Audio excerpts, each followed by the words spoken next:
Oke anak-anak, kita lanjut lagi. Nah, hari ini ya, maksudnya sekarang kita akan kembali ke materi yang berikutnya. Ya, kita lanjut ke materi yang berikutnya. Nah, di sini ada usaha masyarakat banyak dipengaruhi oleh kondisi geografis tempat tinggalnya. Nah, sebagai contohnya itu ada di Bali. Nah, keindahan alam dan keunikan budaya di Pulau Bali itu menjadikan industri pariwisatanya berkembang menjadi lebih pesat ya. Jadi anak-anak bisa melihat ya di televisi, kemudian anak-anak bisa browsing di internet, di YouTube ya, anak-anak bisa melihat keunikan, kemudian keindahan bagaimana budaya Bali itu menjadi pariwisata yang berkembang pesat ya. Nah, akibatnya banyak jenis usaha di Bali ya, jenis usaha jasa yang di Bali. Nah, di sini kita akan melihat beberapa keunikan budaya yang ada di Bali. Nah, di sini ya, anak bisa perhatikan ya, ini gambar yang ada di Bali. Nah, di sini desa unik di Bali ya, seperti ini. Nah, Bali merupakan tujuan wisata yang sangat terkenal, baik di dalam negeri maupun di luar negeri. Nah, banyak hal yang membuat Bali menarik untuk dikunjungi wisatawan. Salah satunya daya tarik Bali adalah adanya beberapa desa unik. Nah, desa apa sajakah itu? Apa keunikan? Kemudian kita akan melihat bersama-sama ya, apa saja keunikan yang ada di Bali. Nah, di sini ada desa Tenganan ya. Anak-anak bisa perhatikan contoh gambar di samping. Nah, ini adalah contoh bagaimana kehidupan di sana ya, atau kehidupan masyarakat di Desa Tenganan, Pengeringsingan ya. Pengeringsingan. Nah, ini adalah contoh bagaimana kehidupan atau lingkungan kehidupan di daerah Desa Tenganan ya.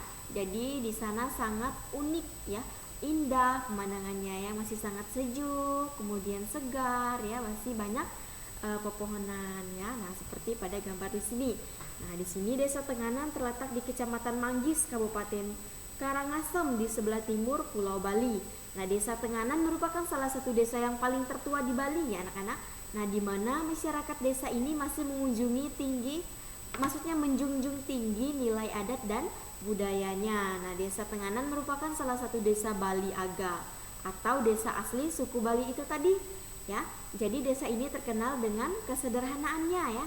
Nah, jadi anak-anak di sini Desa Tenganan ini merupakan desa paling tertua yang ada di Pulau Bali. Nah, tepatnya itu di Kabupaten Karangasem di sebelah timur Pulau Bali. Nah, Desa Tenganan ini merupakan salah satu desa Bali Aga atau desa yang memang salah satu dia adalah suku yang asli di Bali ya. Suku yang memang tinggal atau suku asli yang tinggal di daerah Bali ya. Nah, kemudian yang selanjutnya ada Desa Trunyan. Nah, anak-anak bisa perhatikan gambar di sini. Nah, Desa Trunyan ini dia terletak di tepi tepi sungai ya, tepi sungai atau mungkin dia di tepi laut. Nah, anak-anak bisa perhatikan ya di sini. Nah, ini. Nah, Desa Trunyan ini terletak di pinggir danau ya anak-anak, di pinggir Danau Batur, Kintamani, Kabupaten Bangli, Bali Utara. Nah, jadi Desa Trunyan ini dia terletak di pinggir danau ya. Nah, itu tepatnya di Kabupaten Bangli, Bali Utara. Nah, keunikan di desa ini adalah tradisi pemakamannya ya.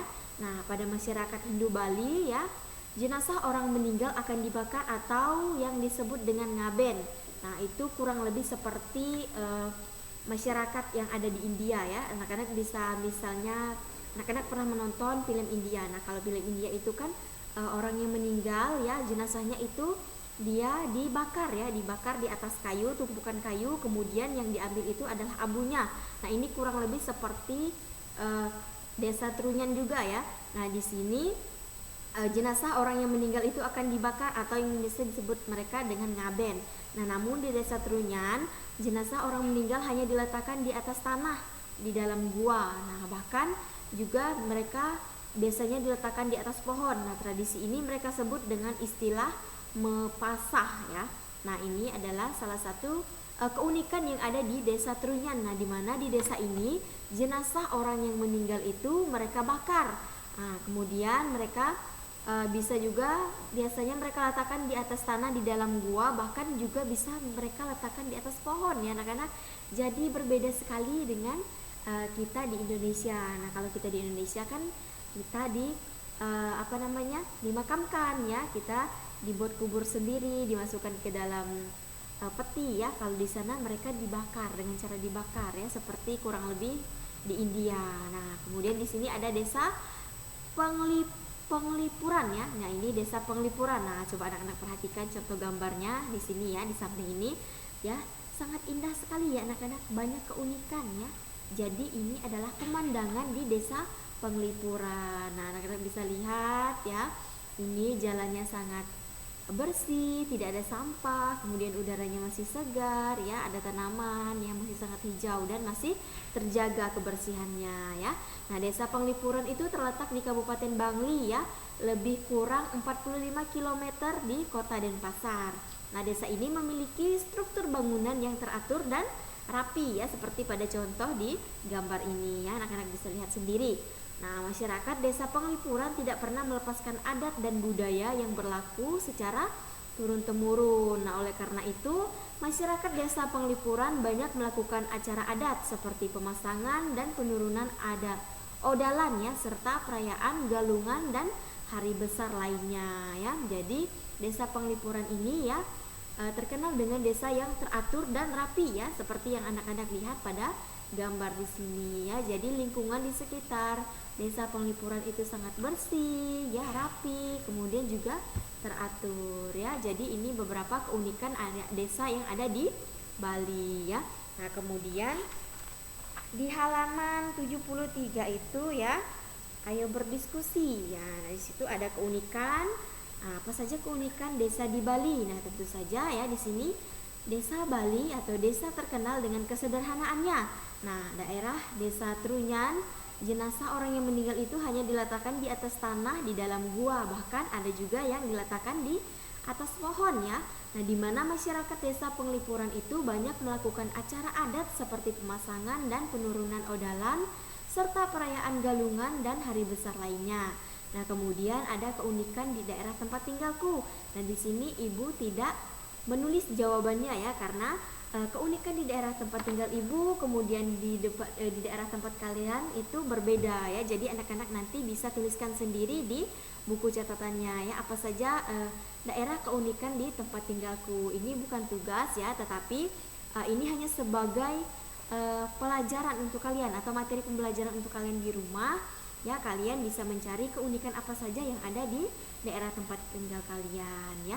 Nah, kemudian yang selanjutnya itu bagaimana sikapku terhadap perbedaan budaya dan adat istiadat daerahku dengan daerah yang lainnya. Nah, tentu saja ya anak-anak, di sini kita harus saling menghargai walaupun saling berbeda suku, budaya, adat istiadat. Kemudian kita juga tidak boleh saling menghina ya. Nah, sikap menghargai keragaman suku bangsa Bhinneka Tunggal Ika merupakan semboyan bangsa kita yang mengungkapkan persatuan dan kesatuan yang berasal dari keanekaragaman. Nah, di sini walaupun kita terdiri atas berbagai suku bangsa yang beraneka ragam budaya, daerah ya, namun kita tetap satu dalam satu bangsa Indonesia. Nah, memiliki bahasa satu, kemudian tanah air yang sama, yaitu bangsa Indonesia dan tanah air Indonesia ya. Nah, begitu juga bendera kebangsaan merah putih sebagai lambang identitas bangsa dan kita bersatu padu di bawah falsafah dan negara Pancasila. Nah, jadi ini adalah contoh sikap atas perbedaan budaya kita dengan budaya atau di daerah orang lain ya. Jadi kita harus saling menghargai ya. Jadi bangsa Indonesia ini sangat unik anak-anak. Walaupun kita berbeda-beda tetapi kita tetap satu ya. Jadi kita menganggap perbedaan itu adalah sebuah keunikan ya, sebuah pemersatu bangsa yang membuat kita walaupun berbeda dari misalnya segi budaya, bahasa, suku bangsa, tetapi kita tetap satu ya. Nah, anak-anak, itu tadi pembelajaran kita di pembelajaran yang ketiga subtema 2 ya, tema 8. Nah, nanti anak-anak bisa belajar kembali di rumah ya tentang pembelajaran kita hari ini. Nah, hari ini pembelajaran kita cukup sampai di sini. Ibu ucapkan terima kasih kepada kalian yang sudah belajar, kemudian menonton video pembelajaran kita pada pagi hari ini. Ibu ucapkan terima kasih. Ya, kita berdoa bersama-sama, kita angkat anak-anak kita dalam nama Bapa dan Putra dan Roh Kudus. Amin. Salam Maria, penuh rahmat Tuhan sertamu, terpujilah engkau di antara wanita dan terpujilah buah tubuhmu Yesus. Santa Maria, Bunda Allah, doakanlah kami yang berdosa ini sekarang dan waktu kami mati. Amin. Dalam nama Bapa dan Putra dan Roh Kudus. Amin. Oke anak-anak, sekian dulu pembelajaran kita pada pagi hari ini. Ibu ucapkan terima kasih. Selamat pagi, Tuhan Yesus memberkati.